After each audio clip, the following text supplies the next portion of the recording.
It was life-saving not only for the reasons that they prevented the suicide, it was life-saving because I now have people to call. 988 launched 2 years ago to save the lives of those in crisis. Since that time, over 10 million calls, texts, and chats have happened over the suicide intervention helpline. 1 out of every 7 have been veterans. Neil Zarang spoke with a veteran who needed that line just a month ago. He's joining us now in studio. Neil, this is a powerful story. It is, Bob. Laura, the numbers tell a story of a battle fought every day at home. A study published in 2021 found 4 times as many veteran casualties to suicide compared to those in combat since 9/11. The gap has only grown since. Veterans die by suicide at a rate 50% higher than non-veterans, according to the VA. For a vet who calls 988, it's like calling in reinforcements to help fight the battle. Veterans can even press 1 for tailored help. Part of the fight is also to push back on a stigma. That's why Chris Weatherington of Plumerville felt compelled to speak. I'm hoping somebody else will make that call.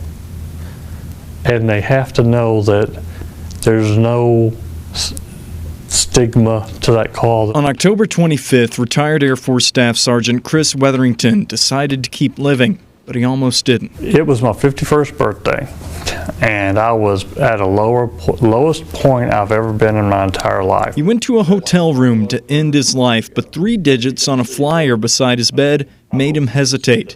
They were 988, the suicide prevention hotline. As a veteran, he pressed 1 and was connected with another veteran. He was very good at what he did.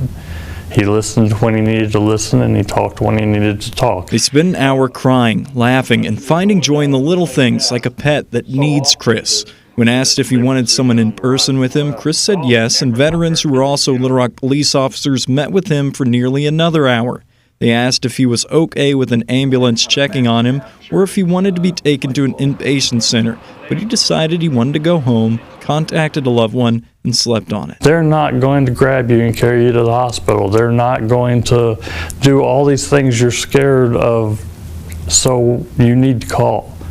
And if you call, that you'll get help. A day later, the VA reached out. The VA's #1 priority, suicide prevention. Laura Watlington manages the suicide prevention program for Central Arkansas veterans. Her team of social workers, therapists, and medication providers helped get Chris what he needed in each of those areas. She's been in the position 10 years and says the last 2 with 988 noticeably increased calls locally.